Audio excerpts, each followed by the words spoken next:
Hello, today is March 27th, 2013.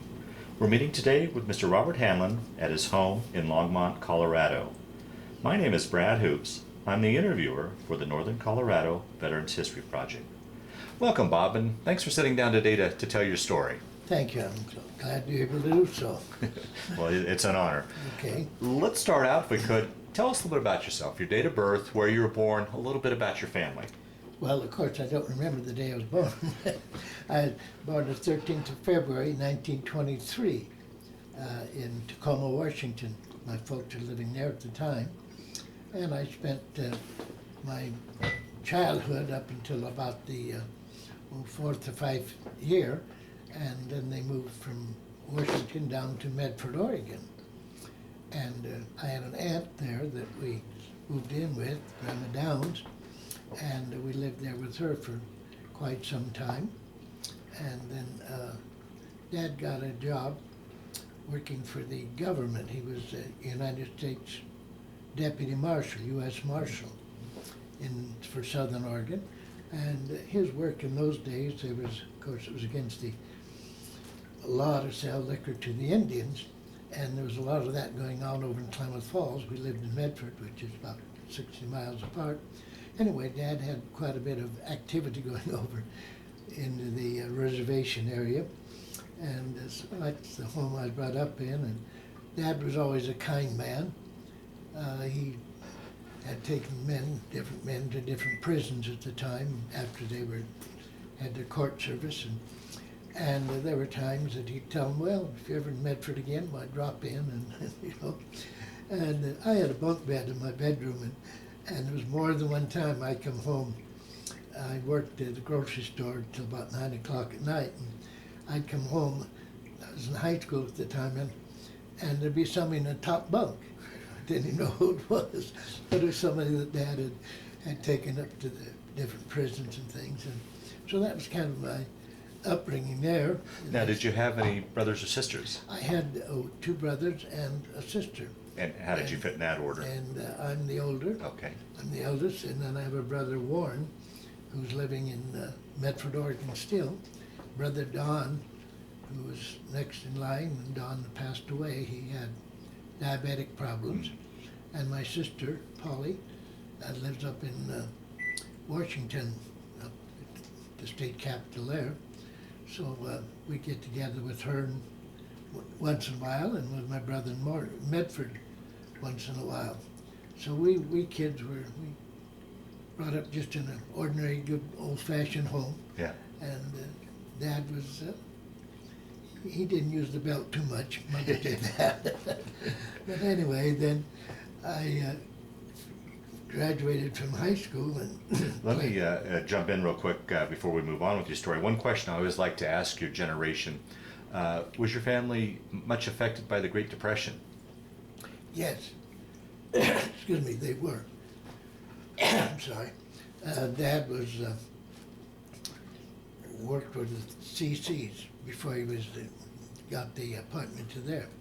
And there were times I remember as a youngster where I'd take a pillow slip and go to the bakery with a quarter, and they'd fill it full of day-old bread and bakery things. And then we also had a gallon can, a bucket that we'd go and get. I remember it was, I think, about 25 cents for milk or something like that, and then I'd go and bring that home. So we were definitely affected by that, but we always had food on the table. Macaroni and cheese, we always had. But anyway, it was good, and we all seemed to function pretty well from it. And like I say, then when Dad got that appointment to that other job, why it kind of was a little bit more income, and then we rented another house and then bought one in Medford, Oregon. Dad, even though he, excuse me, handled prisoners and things like that, Dad never drove a car.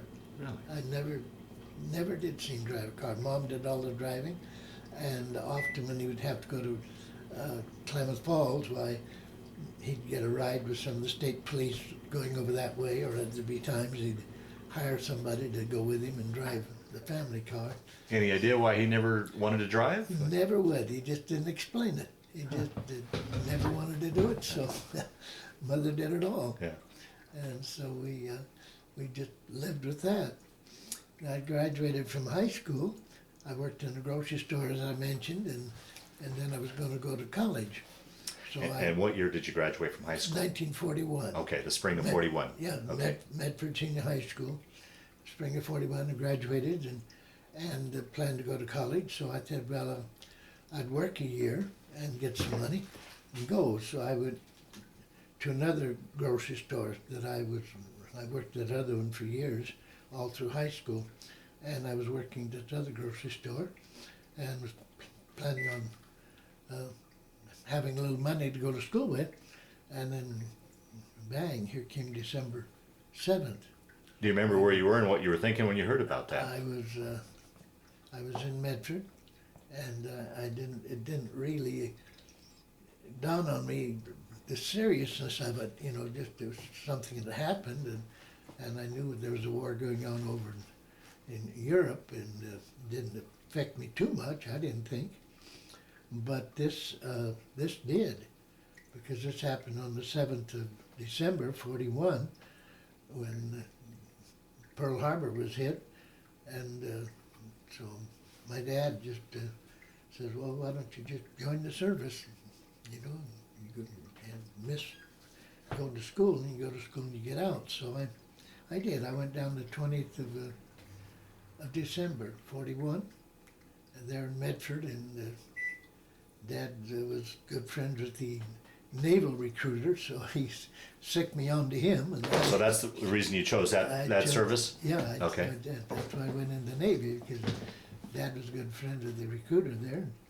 And so I joined the Navy, and then they took us to Portland, Oregon, and I was up there sworn in on December 27th. Actually, swearing in ceremonies in Portland, and we stayed there a couple of days till they got a group of men, and then they sent us to San Diego and went to boot camp in San Diego. I was in, my number was 42-5. We were the 5th Company of 1942 in San Diego. And I could type, so I didn't have to go out to too much of the manual work, but I'd type and pick up the mail for the men and make up lists when they had to have watchmen.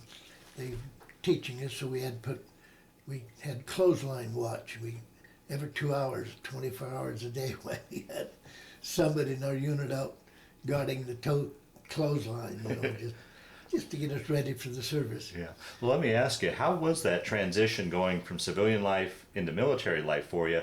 Both that transition and the fact that I'm assuming, like many of your generation, growing up, you hadn't traveled too far away from home. Now you're down in San Diego. Was there any tinge of homesickness or anything with that included with the transition? No, there didn't seem to be, because I had worked outside of the home all through high school.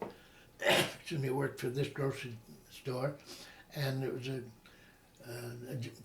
husband and his wife. We called him Uncle Wayne, her Aunt Mattie, and they lived in the back of the store, and they had a Gilmore gas pumps in the front of the store in those days. Gas was 19 cents a gallon, and Gilmore. But I stayed at their house a lot of the times at night, because I'd work up till 9 o'clock, and rather than go home, I'd go to bed there and get up and maybe open the store in the morning. Then I'd go to go to school, and I just went to school a half day and come back and work in the afternoon. So that's what there wasn't too much of a transition, really, as far as homesickness was concerned, because I did have a good home and go there and all. Sure. But and the folks were quite involved in church work. And Mom and Dad and another gentleman started the first gospel mission that they had in Medford, Jackson County. They did that just right after the war started. And so, and then I went down there to boot camp, and I got there, my birthday's in February, as I mentioned. I got down there in January, and on February the 13th, I was on a troop ship going to Hawaii. So that let you know how much boot camp we got. Wow. Wow. We didn't get much boot camp. and the boot camp we did get, as I say, we had those men that went out and guarded the clothesline things. They didn't have guns enough for us. Right after the war started, so we had broomsticks. So we carried those around as the guns, for our training and all. And so then there I was on my birthday, aboard a troop ship. And how was that crossing? Did you get your sea legs, or how was? I was doing fine. I did when I first went aboard the ship there in San Diego, it was going to be a couple of days before we took off. So they asked everybody, anybody want to work as a mess cook, and why you get every night liberty. So I said, oh boy, that's good, huh? Count me in. Well, that was a bad mistake, because every night we didn't get through working in the dining room until about 7 o'clock, feeding all the men, getting cleaned up. Well, most of the fellows got to liberty about 4 o'clock in the afternoon. And so I was there till 7, and then by the time I get cleaned up, get downtown, it was time to come back to ship. And I didn't, I wasn't, like I say, my folks were very good people. Yeah. I've never seen my dad cigarette in his hand, never seen a drink, and yet I wanted to be a typical sailor, so I was smoking and took a few beers there in San Diego when we were on liberty. And one night I guess one too many beers, and the boys sent me back to ship. They didn't want me to get into trouble, and I woke up in the ship, not in my bunk, in the restroom. Call it the head. Anyway, that's life goes on. Sure. And so then the ship came into Pearl Harbor. It was a Crescent City was the name of the troop ship. Now, was there still a lot of damage left over from the? Very much so. This was in just the last of February, and it was going in there and seeing the ships. Some of them are still the Arizona thing, and some of them are still there, and it was a mess. My first duty then in Pearl, when they got there, they sent me up with a lot of other fellows. We were coming over there. Went up to a little place called Anahuac, and we were cleaning up some of the ammunition that was taken from the ships that had been sunk and had all that oil and everything on it, and so they sent it up there, and we'd have to wash them, and we'd clean them, and then put Vaseline affair on them, and then send them back. So I was up there for a couple of weeks, and then the Enterprise, USS Enterprise, an aircraft carrier, came into port. The Enterprise was supposed to be in port on the 6th of December, and Admiral Halsey was the commander of the task force, and they were coming back from I think it was Guam, where they'd taken some Marine pilots over there in some planes, and so they came back.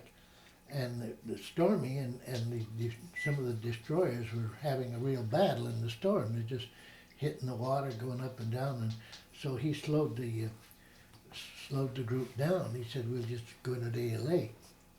And he said, no need otherwise. And so they did. They slowed us down. I wasn't aboard them. They slowed down. And then they came into Pearl on the morning of the 7th after the Japanese had been there. In fact, while they were coming in, they had launched their planes. They always would launch their planes before they come into Pearl. So when we were there, we didn't have any planes on the ship, and they'd have them over at Fort Island. So they launched their planes, and before they actually knew that Pearl was being hit. And so they some of our planes then took out after them. They didn't find them because the Japanese fleet was turned the other way. And some of our planes got shot down over Pearl. From some of the boys there thought it was the Japanese. We lost a couple of planes that day then. And I came aboard then right away, and when they only stayed in port just the one day and night to refueling, rearm, and that, and some of us went on board. And I went aboard, and I was sent to the first division, which was a deck division. And my first jobs after I got on board, after we got everything, was to chip paint and then paint it, and then chip paint and then paint it over and over. So that was, and my battle station though was on the 5-inch guns. We had 5-inch open breech guns. They weren't in turrets, they were the open guns, 538s, which took, instead of just one unit projector, we had to put a powder keg in, and then we put the projector in after that. And my job was, the projectors came up from down below out of the armory, and they sent them up there on little elevators, and we'd take them off this and take them over to the gun deck where the gun was, and put them nose down in an area there, and then we'd twist it, and that set the fuse on the end of the 5-inch projector, and then another guy pick it up, put it in the breech, and then shoot it off. Now this was all on the job training because you had no prior training to. No prior training to this at all. This is all new. And actually too, I mean, people wonder about, shooting at the planes and things. They weren't trying to hit the enemy. What they did with those shells was go out there and then explode and just have shrapnel where the planes would fly into it. So a lot of times you'd see in pictures, you'd see over the ship just a lot of black small clouds, or those are the guns that exploding, not only ours, but some of the guns on some of the cruisers and things like that. So that's what my duty was there, was to do that. And one thing about it, during a battle, when you're in battle, you're only in actually fighting just a matter of minutes. It isn't a long battle because it just, the planes come and they make a dive on you, or the torpedo planes come and they come and do, either get shot down or do what they want to do, and then they're gone back. So our firing maybe was just for 5 minutes, and then you're just waiting another attack, or maybe only one attack we got in the day. So it wasn't really just that you're just fighting all the time. One thing that I wanted to ask you about, I don't know if it's time to talk about now or later when we talk about some of the battles, but as I've seen the newsreels and stuff over the years, it seems like there's all this shooting going on. It seems like there's all this metal in the air that's got to come back down. Would you get rained on with shrapnel and I mean just metal? It just seems like there's a lot of metal in the air that has to eventually come down. That's true, but we're still underway at 30 miles an hour, and we're away from that. And by that time that metal comes back down, why our ship would be there. Maybe some of the other ships that was in the fleet might be, but I've never heard of anybody ever being damaged or hurt from that coming down. And torpedo planes, we never did take a torpedo. We've had some that hit the side of the ship and didn't go in. Oh, wow. And so we were very fortunate there. And it was, I was there in the first division for quite a while, and it was just as a seaman. I remember one time I was out painting, chipping, painting, and one of the boatmates came by and he said, "Hanlin," he said, "I want you to go in and help clean up the officer's head at the restroom, And so that's what I did. I left the city, went in there and helped them clean up the head. And the other boatmate that come by, and he said, "Where's Hanlin?" He asked the other fellow, he said, "He's in the head." "What you doing in there?" "Well, send him in, clean up." "I told her to be out here." So he came in there and said, "Hanlin, I told you to stay out there." "Well, so and so." I told you to stay here. So that's when I learned you can't serve two masters. So anyway, that was just part of learning, and I was just a kid. Yeah, sure. Just a kid, just 18. And so those guys, some of them were not much older than I was, but yet they had been on board and they had a little seniority. So anyway, I was there for a while, and then the opportunity to come. Now, once you guys had left, you said you were just in port a day and a half, and then you took off. Where were you guys heading at this point? Just back out, and then it wasn't too long until Jimmy Doolittle, who was on the Hornet with the B-25s, we rendezvoused with them, and that was in, I think it was April of '42, and we rendezvoused with them, and they couldn't put any planes up because of the 25s on their deck, so we had all the air coverage, fighter planes and things, that air coverage, so we were along. And so we met them, and then we were going along as it's kind of a protection for that. And then the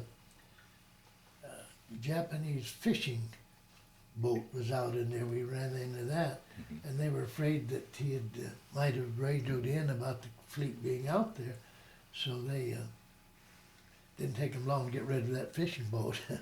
But they weren't sure that he hadn't sent any information in.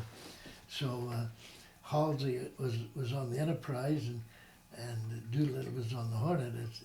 So they were back and forth. They finally decided that they'd better go ahead and launch.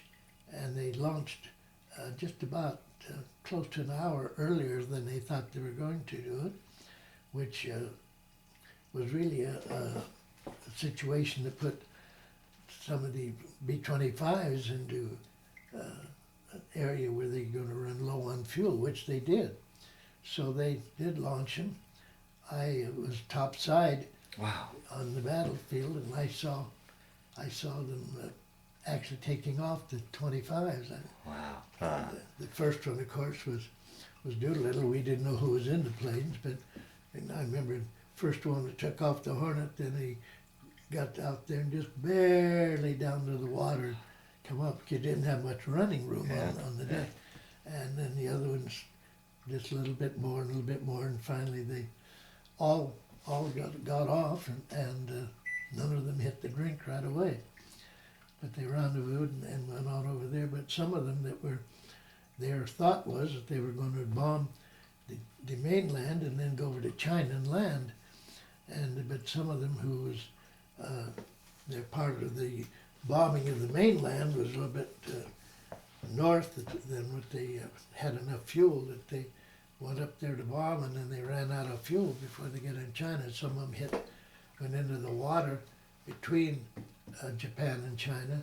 They lost a couple there, a couple of them were shot down, but quite a few of them got through. Doolittle got through, and some of the other boys, some of them were warriors, were captured, prisoners of war. They were captured. They got out later, but so that was. We were then from there. We were heading back to Pearl, and then our thought was to go down in around the Solomon Islands. But on the way back, then we got stopped because of the Midway, Battle of Midway. So they stopped us and sent us to Midway. And so we went there, and that's when we lost to Yorktown. Yorktown was there too in that battle. Yorktown is a carrier, one of our carriers. Enterprise is CV-6, and CV-6, they were the sixth carrier of the Essex class. And I think the Hornet was CV-4, CV-5, something like that. So anyway, we lost the Yorktown there at the Battle of Midway. We took a lot of their planes back on our ship because and some of them hit the drink and some of them were shot down. But I feel, and I think a lot of people that were in the service feels that the Battle of Midway was really the turning point in the Japanese fleet as far as their That's power right. was concerned. That's right. They lost like 4 carriers, I Four believe. carriers Yeah. there, yeah. And they lost 4 carriers, and Enterprise had quite a bit to do with that, and so the Yorktown, and then there's some of the planes that were off Midway, some of the Army planes that were there. Now, would you, when you're in a formation like that, I mean, how far away would, like the Yorktown from you? Could you see that from your situation? See it on fire and Yes. sink? Oh boy! Yeah, Wow. yeah. And they sent a destroyer over to try to help to get them out, and the destroyer then got hit by a torpedo too. And they tried to bring it back and hook it up. Maybe they didn't have any tugs there to bring it, but to try to get it out, but they couldn't get it out, and she went under there. Hmm. And it was that the first time that I'd realized, you know, that some of our own ships were being sent to the bottom, and we could be too, Yeah. Oh very boy. easily. So it gives you a little change of feeling on the inside too. Boy, that had to, I mean, really play on an 18-year-old. Yeah. Yeah, yes it did. And then we went back to Pearl for a little bit, and then went back down into the area around the Solomon Islands. And it was there in August of '42 that the Enterprise took 3 hits, 3 bombs. And one of them, the first bomb they hit was, it exploded on the deck, just behind the island structure, and the shrapnel went from that bomb that hit there. Also, we had like I say, the 5-inch guns were there, and they had, as I mentioned, a powder can that they had to put in before. Well, those powder cans, we get our projector down below, but they had a like a metal cabinet there. They kept those powder cans in, but the door was open, and the shrapnel got in there, and it wiped out those all those powder cans, and that whole gun deck, we lost every man on it. I mean, they said their bodies were just really like ash because of the explosion there and that. So it wiped that out. How far away was your battle station from there? I was down on the 5th deck below, the flight deck, hangar deck, and then down there. And I was on a repair party then. Oh, okay. I was off the guns, and I was on a repair party. They have repair parties, the groups about 15 to 20 men, different parts of the ship that in case there was something happened there, why they were there to help repair it. And they realized later that that was the wrong way to do it, because there was, when a bomb had hit that area and any damage there, sometimes the repair party get knocked out too. So what they did then, later on in the war, they kept the repair parties, they knew where they were to go, but they kept them up on the flight deck or in different areas. So they weren't actually at the place where the bomb or the damage would be, where they were needed. But we were there, and we'd launched our planes, and often we'd get the word, stand by, launch planes, and so we were down there, and there was about 14 or 15 of us fellows there, and we've been playing cards and just nothing else to do. You launch your planes, and sometimes we just launch our planes and have no response from anything. Yeah. But and that day, we got there, and the armor-piercing bomb went on through and exploded below the deck that we were on. And shrapnel and fire came back up to where we were on our deck and killed, I think it was about 11 or 12 of those men out of the 15. And I was wounded. I got shrapnel cuts on my arm, and my helmet, I got shrapnel cuts, and I got a little shrapnel still in my leg, and the fire was there and everything. I get my face burned, and I woke up. I didn't know too much about it. I mean, hear the explosion and all that.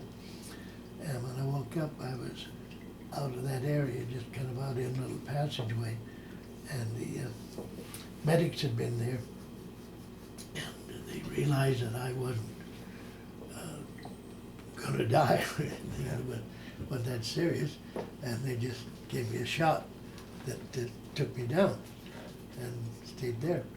And they took care of the fellows that had a little bit more serious. So then I did go back and was in the sick bay, and I was in sick bay just not quite 2 weeks from the burns and the things like that.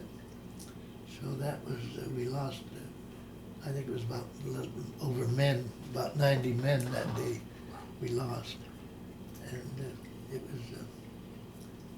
was quite a searching thing on the ship. I didn't go, of course, to the end of the funeral at that time. The way they held their funerals aboard ship, would they bury most of the body at night, and put in canvas and bag and weight something with them, and then bury them. And then the next day, they'd keep one body and just use the name of all the men. I mean, nobody was supposed to know which one it was, and they'd bury him usually from off the hangar deck, where they'd have it on a big table and have a service, and then bury the body at sea. That there. So I didn't get to that one, but then we didn't come back to Pearl. We went in one of the islands there, and the Seabees and there's a repair ship in there, and they got the hangar deck itself. I mean, the flight deck itself is wooden deck, and so that's why they could do some real quick work, and so they did. They men worked on us in there for a couple of days, and then they sent us back out, and we were out there again in it. And then I think it was in November, I think it was in November, that we took 2 hits up forward. My battle station had been changed, and my battle station was up in the warrant officer's mess room, and right off the mess room was an elevator where from the armory down below, we'd get 50 caliber ammunition to come up to the deck we were on. Then we had to move it and put it up on another elevator to send it up to the hangar deck. It was ammunition for the planes, and so then I had 5 colored boys that was there. I was the only one. I was in charge of it, and they were in the supply too. Well, that must have been a unique situation for you as well, with the color guys. I mean, growing up, I imagine you didn't know very many black people, and not in Medford. and in that time of year, or in that time, everything was very segregated. So it was, yeah. And at that time, yet, why the colored folk couldn't hold a rate. Yeah. The only thing could be would be officers, mess boys.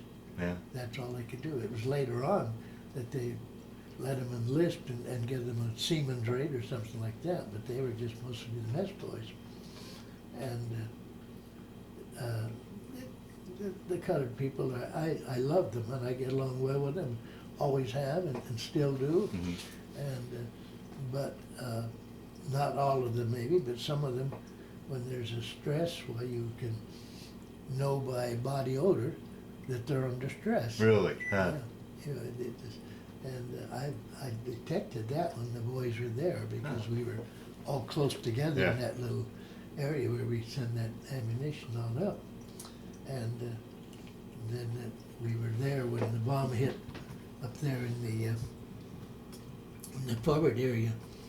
I had been talking to another storekeeper, a fellow in my department, Rogers was his name, and we'd been sitting in the wardroom by the tables and drinking coffee, and Rogers' battle station was the next compartment.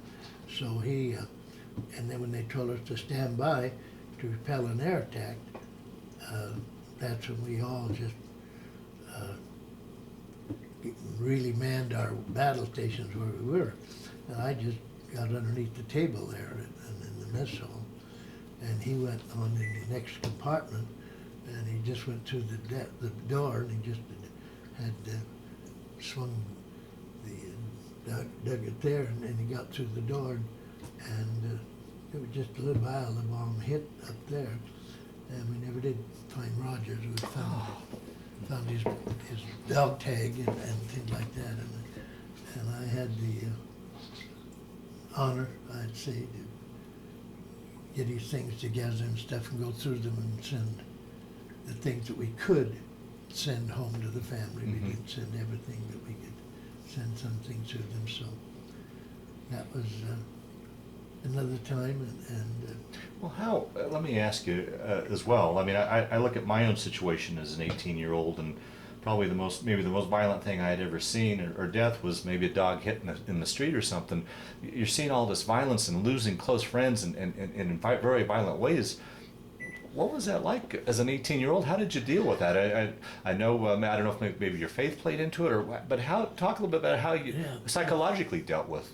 Well, it was something that you're there with it, and you're not alone with it. Other fellows are going through the same thing, and some of those fellows are closer to it sometimes than you are even, and it just you just know within yourself that you're kind of there on borrowed time.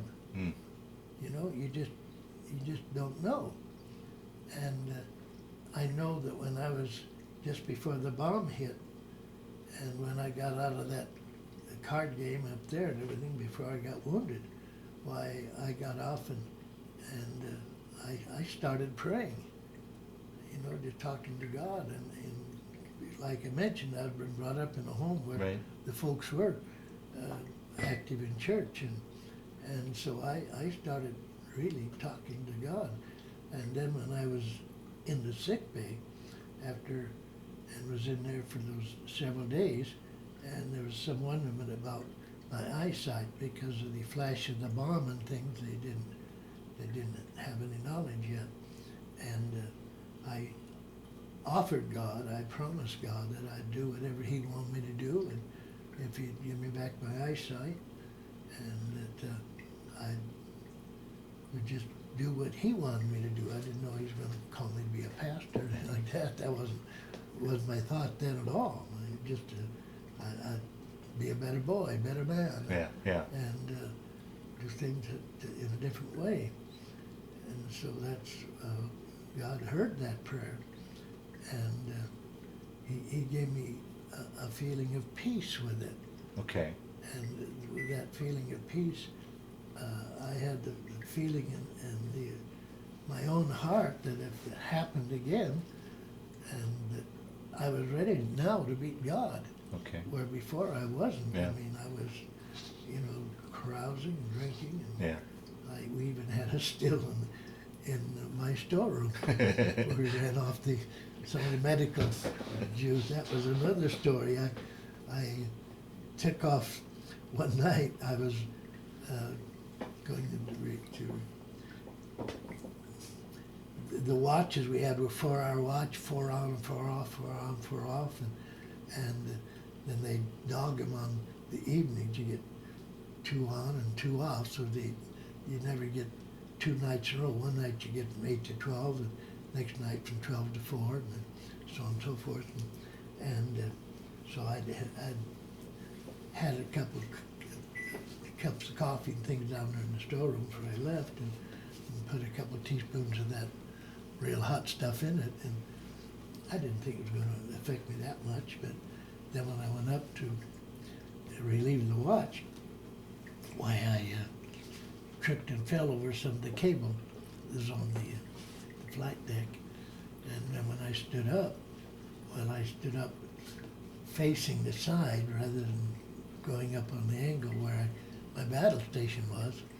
And it was dark, and so I walked over there, and I walked off the side of the ship. Well, if I'd have been about maybe 8 or 10 feet farther forward, I'd have probably hit the catwalk and into the water. But as it was where I fell where the 5-inch gun deck was down in here, and there was fellows in watch down there. When I fell and I hit one of the men down there. I fell and hit him on the shoulder, which guarded my fall and banged him a little bit. And they sent us both back down to the sick bay then. That was, I don't know, it was 12:30 in the morning or something, after midnight. Well, the chief that was on charge of the chief nurse, you might say, in the sick bay then, he was one that we'd got the torpedo juice from, the medical juice that we'd run. So he had an idea that that's what had happened, that I'd been drinking a little bit too much. So he realized, he checked us out, and no one had broken bones or anything, so he just put us both in a bunk there in the sick bay. Well, by morning, when the doctors come around, everything's regular service and all, well, by that time we pretty well sobered up. Yeah. I had, the other guy wasn't. Yeah. He had drinks. Yeah, right. So he was ready to get out too. So it was just a miracle how God took care of things for me. That was before I prayed even. So then afterwards, when I prayed and found the peace in the heart, then we get back to Pearl. I didn't even go to some of the places I'd gone to before. I never did get a tattoo. I stood in line one time for quite a while to get a tattoo, and I did not.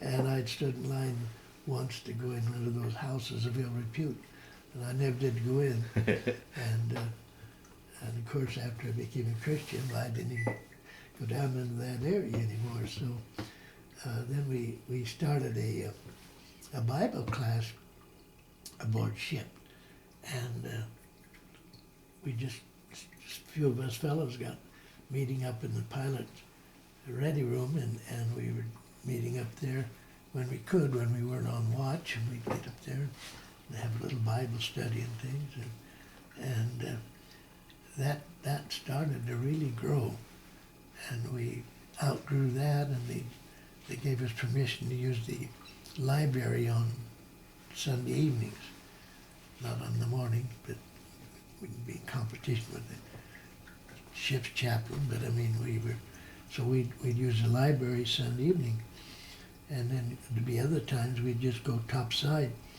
and sit on the deck underneath the wings of some of those planes and sing hymns and things like that, and some of the fellows would give their testimonies or something, how some of them were Christians before they came in the Navy, and not too many of them, but there was a couple, 3 of them, and they were a part of the group, and then others were, and there was men that came in there, not as Christians, but they'd give their heart to the Lord after being there and being in some of our activities. I remember Dick Taylor, one of them, he came up there and where we'd be singing underneath the planes there, and he'd just come up, stand kind of around, and never did just sit down with us, and a couple of fellas and saw him there more than once, and asked him, well, Dick, you want to, he said, no, leave me alone.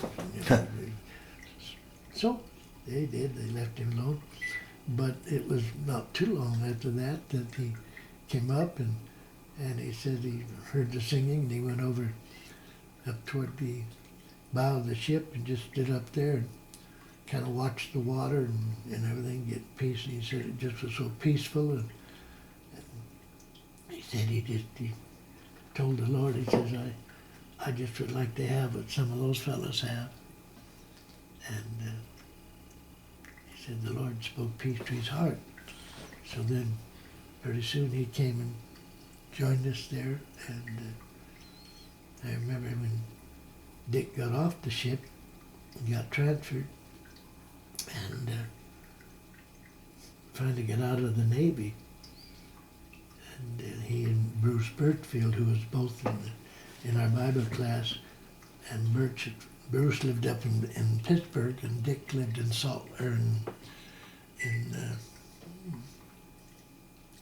where the arch is. Oh, St. Louis? St. Louis. And Dick lived down there. So they got riding back and forth, and you know, what do we do and everything, you know. And it's quite a while. Meantime, I got out of the Navy, as they had, and when I got out of the Navy, I went back to Medford, and go back in a little bit. I got off the ship in January 45, and when the ship went back out, and I got off then, and I came back to the States and was sent to University of Georgia in Athens, Georgia. Well, let's stop you here. I'd like to go back and finish out your story on the Enterprise, and then we'll move forward from there. Okay. Let me ask you, we'll get a little lighthearted here. Talk about life on the ship, what it was like as far as your living conditions, food, entertainment, what you guys did with, you know, when you weren't on duty. I've always understood it's just basically a large moving city, so. It is. We had a 5-chair barber shop and a place there to, you know, to half-sole your shoes. And yeah, we had two canteens on board. And one of them, you could always buy Guidon, that's ice cream. And you could, one of them was, we get ice cream there, and we'd usually buy ice cream by the gallon and root beer by the gallon, and take them, have root beer shakes and things like that. And so that was good. We had good food aboard ship. And when I was in the supply department, and I was in the office for a while, but then I had what's called the GSK storerooms, which is the storeroom aboard ship.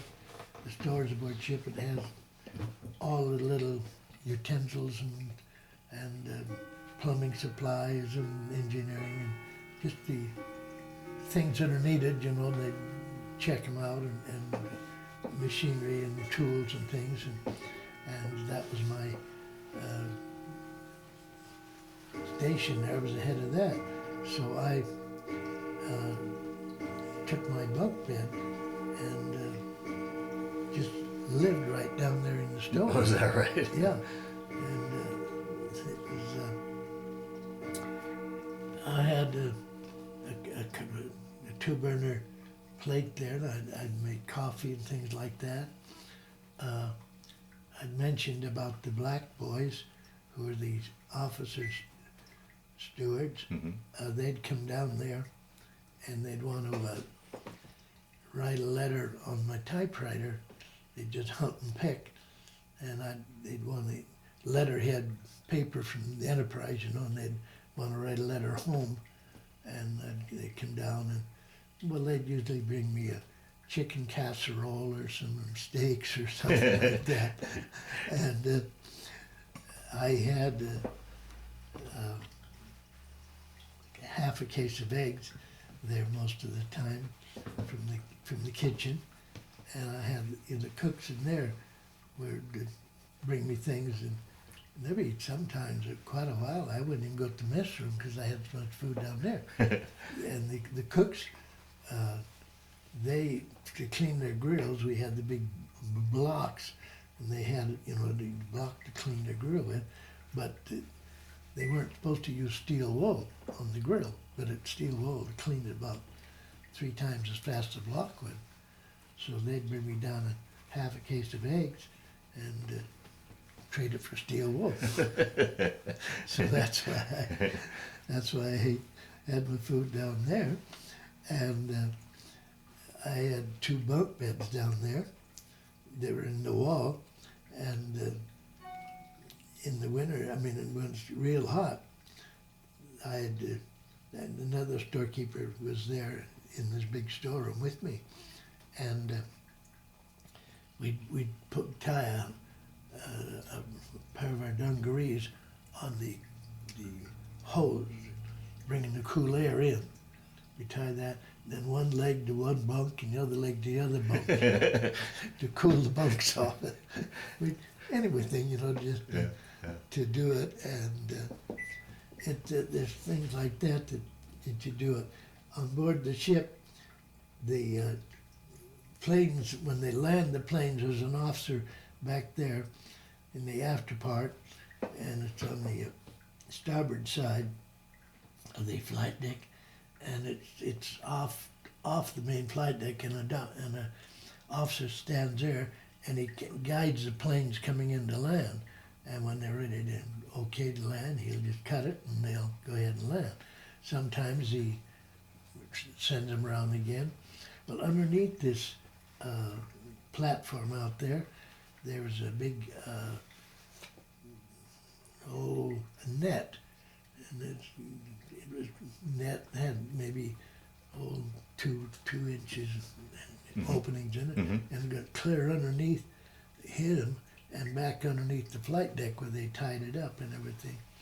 But we found that out, and in the real warm weather, we took our bunks, our mattresses up there, another guy and myself, and we put it up there. Then we'd go up there and sleep at night. Ah, that sounds wonderful. Oh, and just look down and see the water being, cut by the bow and or by the stern at that time, in the after part, and just see all the water and everything and all the things. So we did little things like that, but you weren't supposed to do, but everybody did them. So we just, and the activity aboard ship, once in a while, when we'd go into some of those islands down there around the Solomons, and when we were fighting those battles in Guadalcanal, and that's when we got hit down in there in August of '42, and again in September it was. We took that 2 hits forward.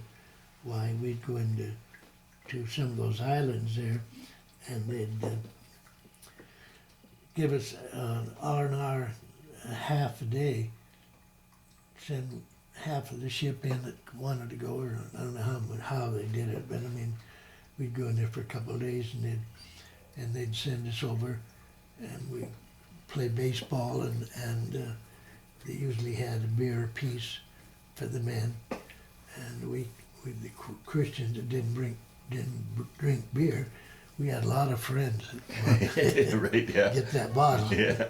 So we didn't pay any attention to that. So that was a lot of a recreation like that.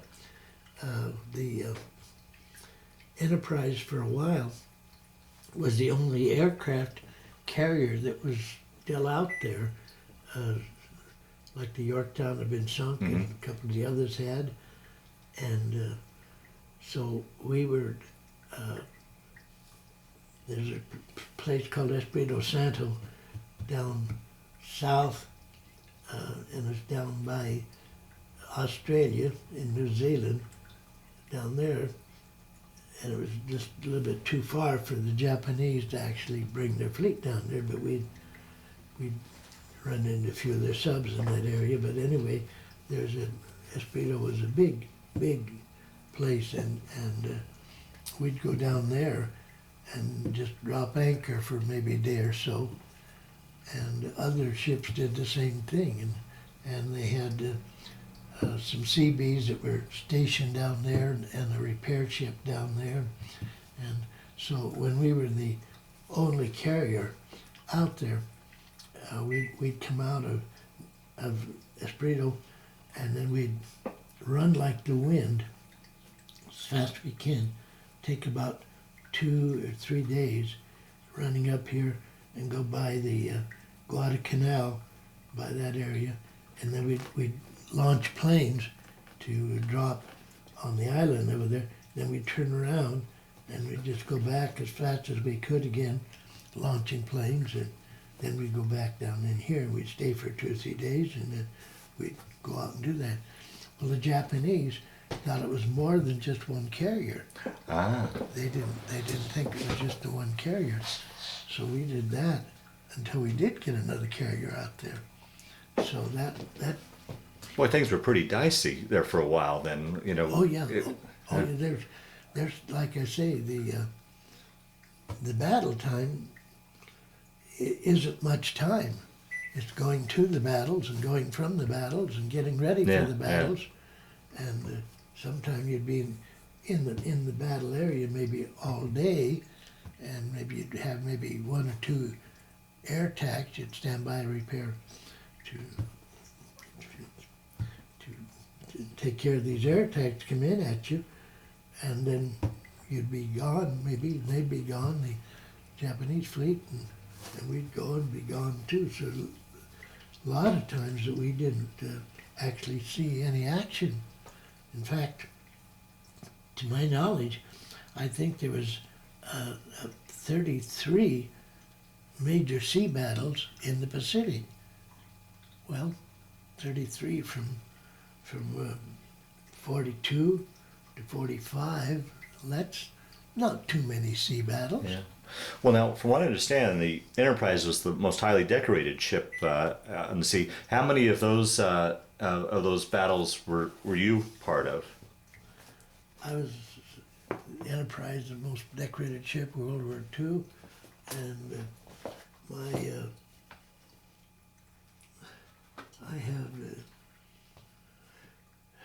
I was in 18 of them.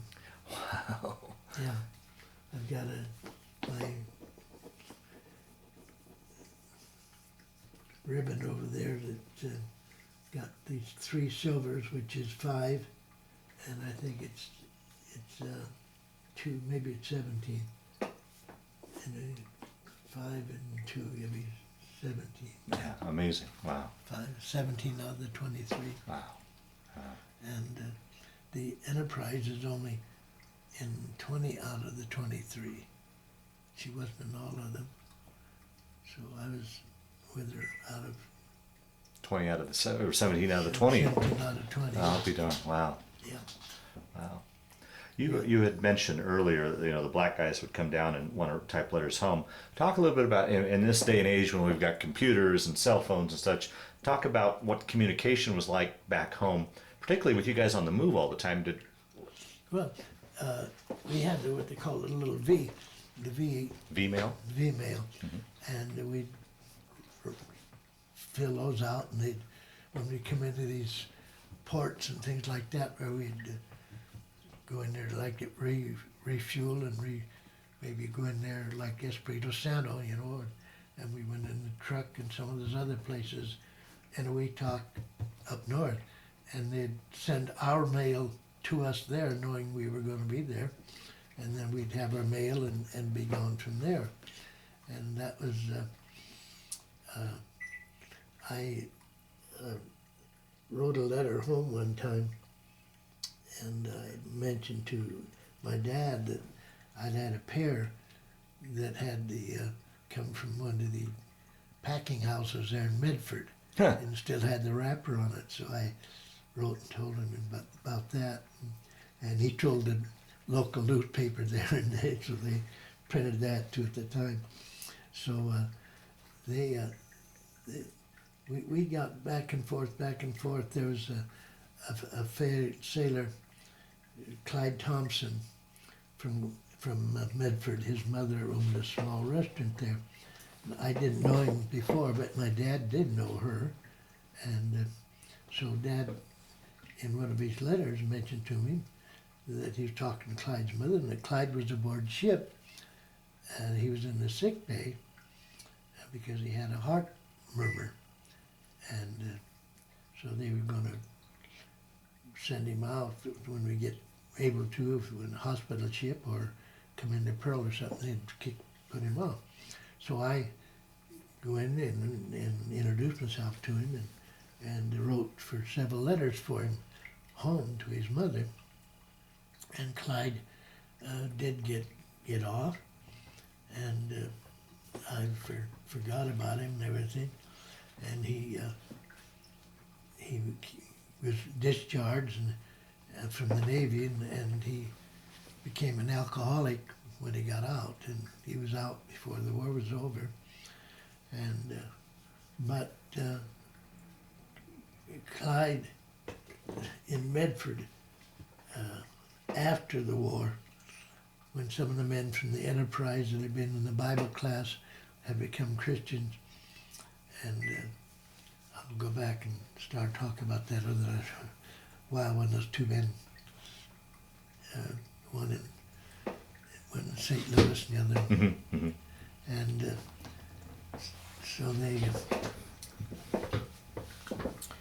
Clyde came home, and then his mother passed away, and he found in among her belongings was 3 or 4 of those emails that I'd written. Okay. So that really made him happy, and so on and so forth. But Clyde became quite a character, and he was back in, we got out of the Navy, and he was still drinking, and he was back in somewhere in Virginia, and he went into a bus depot and says, I got this much money, where'll it take me? And she says, well, back and forth, well, here or there, so then I'll take you to San Diego, and the other place. Well, he had an uncle in San Diego. He says, well, I'll take a ticket to San Diego. So he did, and he went to San Diego and moved in with his uncle. Well, his uncle made him, because of his drinking and coming in late and everything, made him live in their woodshed. You used to have woodsheds in those days. And he put him a bunk bed out there, and he made him sleep out there because he's coming in night, and he's so intoxicated and things. And one night out there in that woodshed, he got so just, God, what am I going to do? What am I going to do? And he dropped beside the bunk and caught there and prayed and gave his heart to the Lord. And changed him, and he came back to Medford, and like I say, met some of the men there and everything. So it's been a full life. It's been an exciting life. Yeah. And I came home and was sent to Athens, Georgia. When I came home in 45. I got off the ship and was going to be sent to Georgia, to the pre-flight school there, the university. And, to become a pilot? No. No. I was going to be ship's company there. Oh, okay. And so I got married the pastor's daughter. That you had met there in Georgia, or No, how did you? No, she was in Medford. Oh, so a high school sweetheart, sort of? Or? Yeah. Okay. Yeah. And so when the ship came home in 43 came home to Pearl, we had to get some things fixed there. They couldn't do it. I mean, came home to Bremerton. Oh, okay. Washington? Washington, yeah. Uh-huh. Came home to Bremerton. And while there, I went home on leave, and I was a Christian then, and met Opal again, and then talking to her, and so we just said, well, maybe when we get out of the Navy, we'd get married or something, like that. So we started writing and everything, letters back and forth when I went back. So when I did get out of come home in 45, I was still in the Navy. And when I came home, we got married in 45, and then she went with me to Athens, Georgia.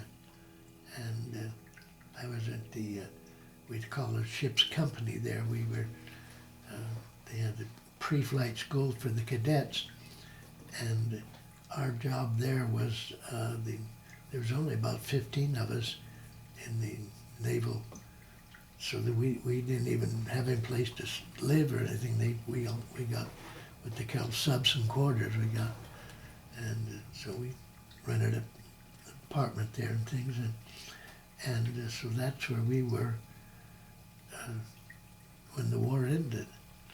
But then we went back there, and then when the war ended, we came back to Medford, and I started speaking in the young people's meetings and things like that, youth meetings. I was still not too old. And then I went to Grants Pass got a job with an investigating company. And I got a job then and worked in 2 counties, Medford and Jackson County, Grants Pass, Josephine County. And I lived in Medford. Then the church in Grants Pass, man there said, well, if I come over and help him, as an assistant. So I did. I moved to Grants Pass, and I mentioned that to the company, and they said, fine. So then I was over there for about a year, and then the time situation was the company said, well, you're taking too much mileage because most of your work's in Jackson County and you live in Joseph County. So I said, so I talked to the pastor and told him, I said, well, I can fix it so I can come over here for Wednesday night services, and then on Sunday, well, we'll come over, we meet in a Sunday meeting and everything. He said, yeah, he worked out fine with him then. And so then we did that. I went to Medford, bought a house, didn't move into it, but I bought a house and things. And then the pastor there in Grants Pass changed his mind. And he said, didn't think I should do that. So they called us both to Portland, to the headquarters of the church, Apostolic Faith Church. And Portland is the world headquarters for it, so we went up there. And so we went up there, and we stayed together at somebody's house there, and then we went to the lunch the next day with their overseers and some of the staff.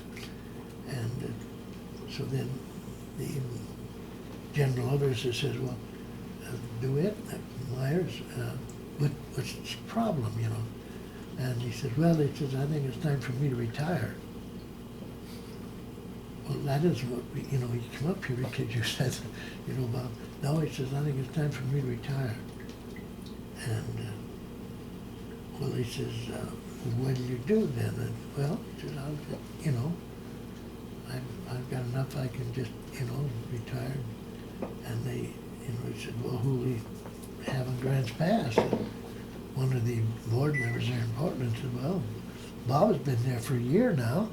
Everybody seems to like him. Why don't maybe have him go?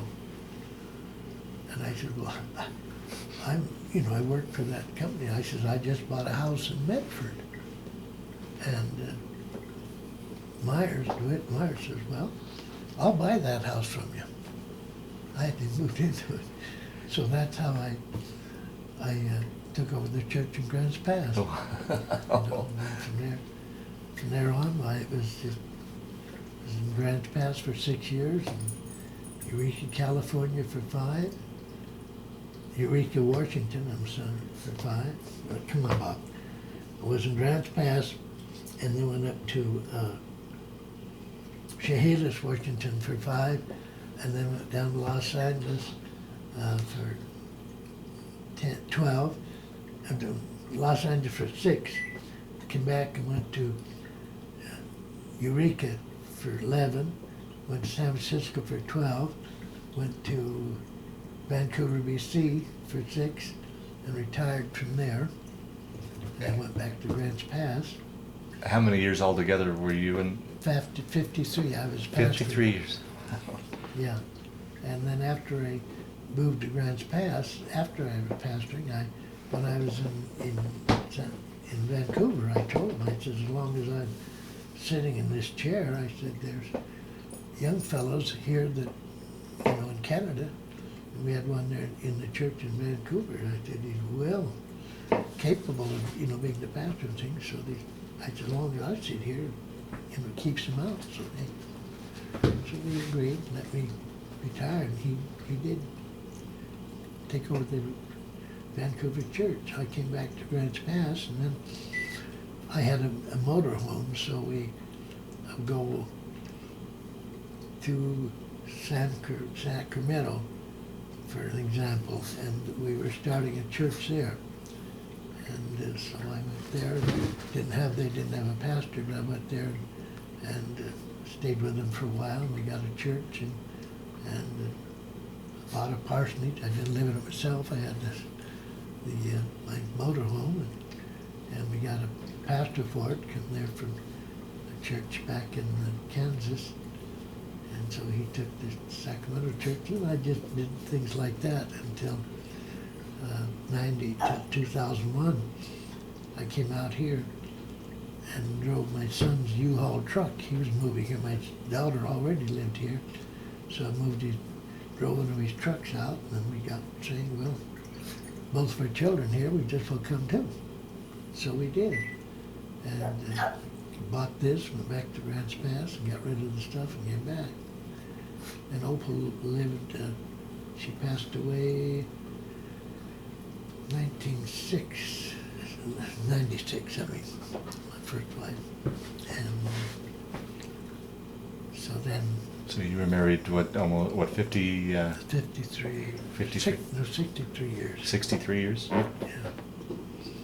Yeah. And then Arda, when we were pastoring Grants Pass, her family lived there. She lived there. I knew her sister and brother-in-law. And they were married in my brother-in-law's home and things while we were in Grants Pass. So we were pretty well friendly with their family, and their family knows my family. And her brother and sister live over in Grand Junction. And they came over here to visit me from time to time, because they used to do the same when Opal was living. And then they brought her a couple of times. And The rest is history. yeah. I asked her one day how she's doing, because she's getting kind of lonely. And I said, well, I'm lonely too, so we'll be lonely together. So said she'd think it over. Well, it took her about 2 hours. So, okay. Well, talk a little bit about children, grandchildren. Yeah, we have our 2 children, Bill and Pam, and they both live in Firestone. Bill has 2 children. One of them lives in Johnstown. That'd be my grandson. Mm-hmm. And they have 2 children, so there's 2 great-grandchildren. Mm-hmm. And Bill has a daughter that lives in Richmond, California. And she has 1 daughter. So that gives me a granddaughter. Excuse me. Barbara, my daughter, she lives in Firestone, and she has 2 children. One of them, her son lives in Phoenix, Arizona, and he has 2 children, a couple of grandchildren, and then her other son is married, and he lives in Estonia. He's been over there for Oh, really? 18 years Huh. in Estonia, over in Tallinn, and he's got a church there now. He went there as with a missionary group that went over there to set up groups for Bible teaching and music and even pastoral work, and he did that for several years and got kind of saturated with that, so then he just stayed there and started a little church, and now he's got about 250 people in it. Yeah. Built himself a home. He said, that's our home now. So I'll be darned. Huh. I've had the privilege of visiting him there, and they're just going right at it. Huh. So that's Barbara's two children. Uh-huh. That's the family. Ardith has two children, and both of her daughter has two sons, and her son has a son and a daughter, so we got more grandchildren there. So it's a busy life, Yeah, yeah. a good life. Well, Bob, we'll start to wind down this interview. Is there anything I didn't ask you that you wanted to talk about, or any of the stories that have kind of floated to the top as we've been sitting here talking about? So that ideally we cover your life, cover your story as best we can, or do you think by and large we covered most of it anyhow? I think so. Yeah. I mean, different things have happened, but Yeah. I mean, we sit here all day and Yeah. Yeah. recalling different things that have happened, such as that, so. Through the years, did you keep in touch with the guys you served with? Go to any sort of reunions, anything Yeah. like that? USS Enterprise had reunions for years, and I went to several of them, and we had we have as many as 1,000 men when we first started, but the last reunion we had, only 38 came. Is that right? Wow. Yeah, because we've lost a lot, Yeah. and a lot of them aren't physically able themselves. Sure. Some of them, their wives weren't physically able to come, so they have disbanded having gatherings for it, but we still have a paper, and they print that, the Enterprise Association, I think it's quarterly, so they still get information, and like when I spoke at Meade High School here, and I spoke on World War II and things, and I wrote and mentioned to them that I had, and what has been said about it, and so they're gonna put that in the Next edition. quarterly history of the association, so that's about it. Yeah. There's just not too many of the old CV6 men still around. Right. I write to a couple of them. One of them is down in Mexico, and when he got out of the Navy, when he first got out, he went down there as a missionary just on his own. And no church did. He just felt called to go down there and work with the people. And he's still there. I have a pastor friend in Colorado who, with his denomination, he's in charge of the Mexican work. And he knows Wayne very well. Is that right? And he said there isn't anybody that he knows of that's given more cars to the Mexican pastors than Wayne Myers. He says he has put more roofs on churches than any man I know of. Wow. And when they build their church out of block, and then he buys them a metal tin roof, for it. But he says he's put more roofs on it. So, and he's still down there, and his wife, and he's got children. I write to another man, he's in Minneapolis, Gordon Henseth, and I write to him every 2 months or so, and he's getting now so that I've called him a couple of times, and he probably is not going to be with us too much Yeah, longer. yeah. His health isn't what it should be to keep Yeah. him going. So. Yeah, right, right. So, here I am, 90 and still moving. Wow. Well, the last question I always like to ask in these interviews, how do you think that time in the service and on the Enterprise and everything that you went through, how do you think that, how do you think that played a role in your life, affected your life, changed your life, or did it? Or was it just simply a chapter of your life that you went through? How would you answer that? No, I say it definitely changed me because, well, spiritually I was changed. So that's the main thing. And temporally, I learned things to work, to do while I was there. And most of my work wasn't so physical, but it was bookkeeping because in the GSK storerooms, whenever somebody'd get something, check it out, why we had to take track, and some of it was the types of material that to get a replacement, why we had to get permission from the supply officer to give us permission to order some of these things. It wasn't things that you could just get. And, Yeah. so I learned that, and then when I was back in Georgia, I learned again how to live and work with something such as the Navy, such as the government, and work with them for 8 hours a day, and every other weekend sometimes pull a military police office, for the weekend.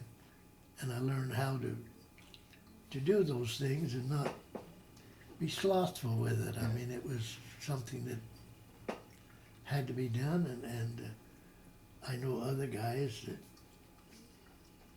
didn't take it the same way I did. Yeah, I mean, yeah. I felt it was serious, and I tried to keep it serious. And so I learned that. I mean, I could have been slothful. I could have, there's a lot of, well, with the government, there's a lot of ways that you can get things from them that you shouldn't have, Yeah. but you can still get it. And I didn't want that. Yeah, yeah, wonderful. No. Well, I want to thank you for sitting down to tell your story today, but just as important, I want to thank you for your service to our country. Thank you very much. I appreciate this.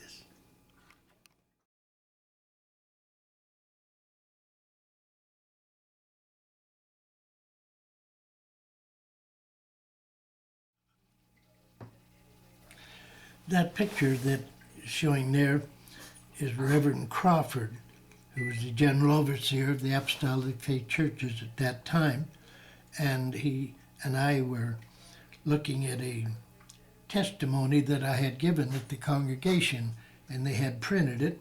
In fact, they made a tract out of it, and they send that tract worldwide. It was especially after the war, and for the 10 or 15 years there, it was such an interesting tract that it went everywhere, but it kind of lost its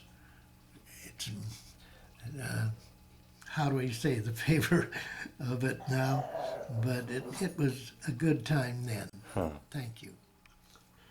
This is a helmet that I wore the day the ship got hit. That was the 24th of August, 1942. And during that battle, we took 3 bombs. One of them was an armor-piercing bomb that came and exploded below the deck that I was on. I was on a repair party. And that one bomb took about 11 or 12 men in that party. There was 15 of us in there. And you can see the dent in the top of the helmet, and then that same dent is a cut on my head that I've still got the scars from at that time. So it did spare my life, Did it knock you out? Were you knocked out by that, or? Oh yes, I was knocked out by it, and the shrapnel that I also had in my body, Yeah. in the arms and the leg. So yeah, I woke up. I was pretty much messed up. And then you said you were in sick bay for a couple weeks I after was that? in sick bay for a couple of weeks after that, before I got out, and they had me pretty well sewed up, and then also my face was burned, but that cleared up after a while too. So we've had a busy time at that time, and the Lord was good to me and brought me out of it. Yeah. Now, were your parents notified did they get a telegram that you were injured, or how did they find out? No. Oh, okay, good. So they didn't. No, they don't know that. No, Yeah. They didn't know that till I came home. Oh, is that right? Yeah. Oh, probably a good thing. Yeah. Yeah. Okay. Okay, Bob. Can you talk a little bit about your beautiful medal case you've got here? Well, thank you. Yes, that medal is just the ones that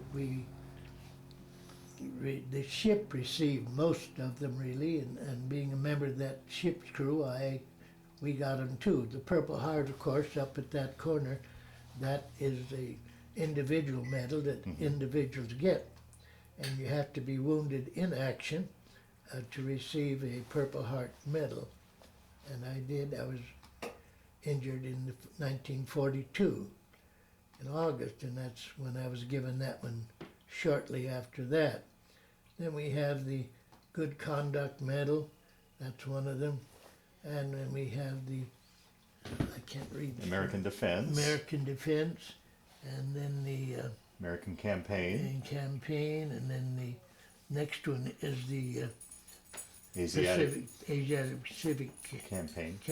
And that I was in 17 major sea battles. Wow. The ship was in 20 major sea battles, and I was in 17 out of the 20.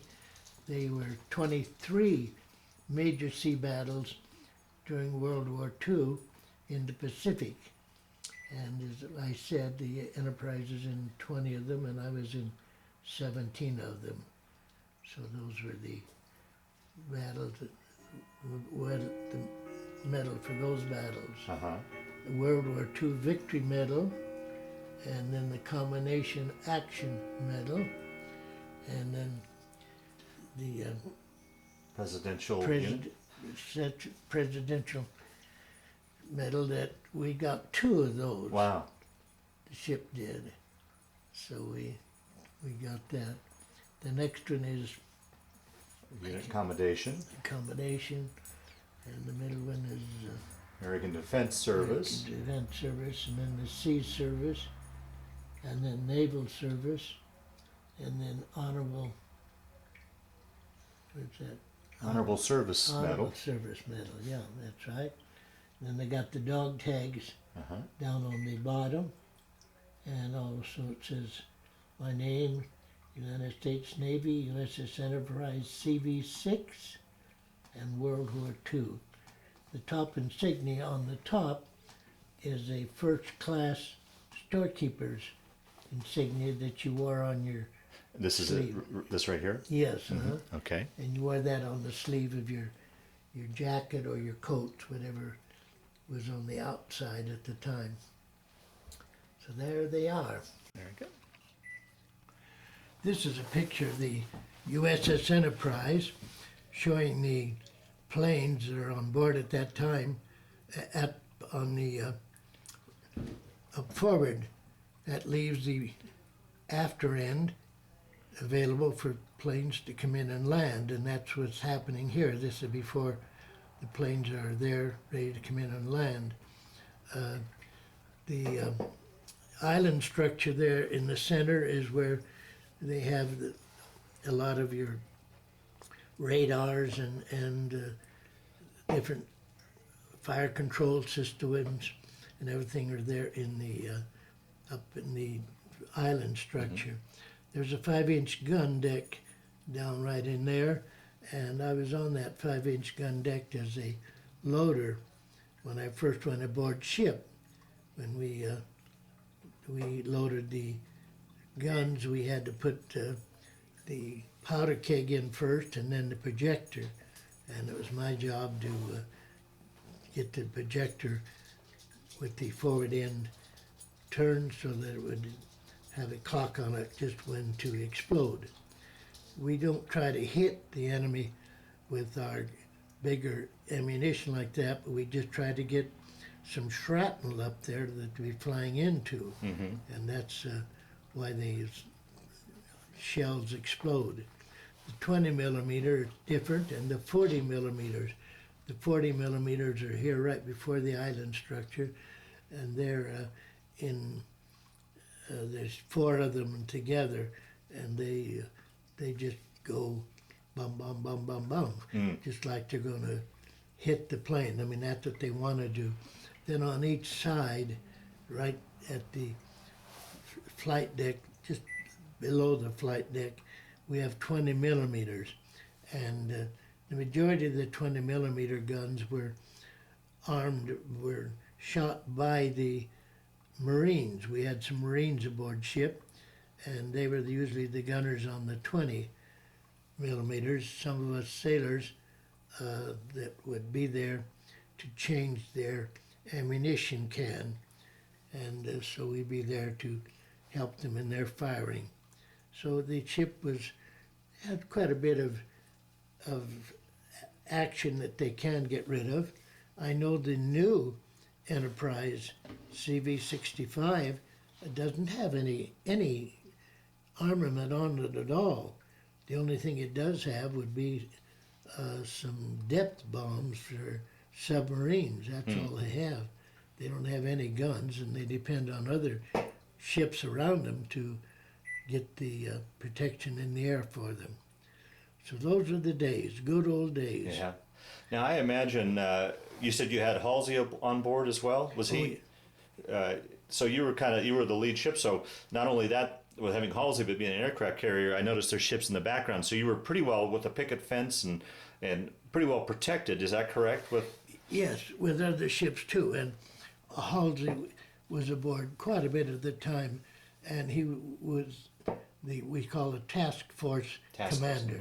And he'd be in charge of not just the ship that he's on, but all of those that are in his task force. He might have 12, 15 ships in his task force, maybe 2 carriers, a battleship, some cruisers, and destroyers, always destroyers, because whenever we launched or landed planes, we had a destroyer right at our stern to pick up any needs if the pilot would go in and didn't make the landing or something, hit the water, why the destroyer was there to help pick him up. Did you ever get a chance to meet Halsey? Not personally, but I've been in the group sometimes, and he'd be speaking to us. Yeah. I bet it must have been fascinating to watch the planes land and take off. Very much so, yes. And now, of course, just at the end of the war, the catapults, they have catapults in the deck here, and they'd hook each plane up to the catapult, and they'd help shoot them off that way. Yeah, right. They didn't need as much runway, and they'd go off by catapulting. The new carriers have another side deck on them, and they can launch and land nearly at the same time. You always have to launch and land heading into the wind. So if you get the ship into the wind, sometimes you have to make your own wind by going 30 knots or something like that. You know, one thing I forgot to ask you that I always like to ask all the Navy men, crossing the equator, did you go through the Pollywog shellback ceremony? No, we didn't. When we were crossing there, we were in more, you might say, senior or more serious feelings. Okay, right, okay. More serious feelings. We never did, any of the time that I was on there, did we ever do any of that Pollywog stuff, going back and forth across. Okay. Very good. Yes. This is a picture of some of the fellows in our Bible class aboard ship, and none of them, when we went into the Navy, were Christians, but every one of those men became a Christian on board the Enterprise. This one here, Dick Taylor, he was the youngest one of all the group. He was a fighting character before he became a Christian. The drop of the hat, he's ready to fight. But he gave his heart to the Lord one day on board ship, and it changed his whole life and changed his attitude. And Dick got out of the Navy, went into ministerial training, and became a pastor of different churches. Cal Wolf, the same. He was born and raised up in Wyoming. He tells about the fact that he didn't even know that Christ had a son, but he looked over the shoulder of Bruce one day as Bruce was reading his Bible, and he had underlined John 3:16, where God so loved the world that he gave his only begotten son. And Cal thought, well, God had a son? He didn't know that. And then he later gave his heart and life to the Lord. He became a Christian, married a Christian gal, and he became a pastor in Roseburg, Oregon, at the church there. The next one, Johnny Carpenter, he was quite a character before he became a Christian, and he was a boatswain aboard ship, kind of a tough guy, but he became a Christian, and he kind of softened him a little bit. He didn't become a pastor, but he became an evangelist and would go and hold services at different areas. The next picture is of myself. I was there with them. It was one time when we got together in Portland, Oregon, when the five of us were there together one year. We got together and had this picture taken. And then this is Bruce Birchfield. He didn't become a pastor but he was a good Christian boy, good Christian man. Married a Christian girl in Medford, Oregon after he got out of the Navy. He was actually from the East, but he came out to visit, and when he came out to visit that time to see me, why, he stayed. He married this girl, and one day after they were married and had a couple of children, his house caught on fire, and Bruce was at home at the time, and he ran out and got a hose, and he was trying to hose it down before the fire department got there, and he just had a heart attack, and that was it. He was gone. It was quite a shock to us and a real shock to his family. Yeah. There the men are, and we had a lot of good times together, aboard ship and even otherwise when we'd get together now and then. Very good.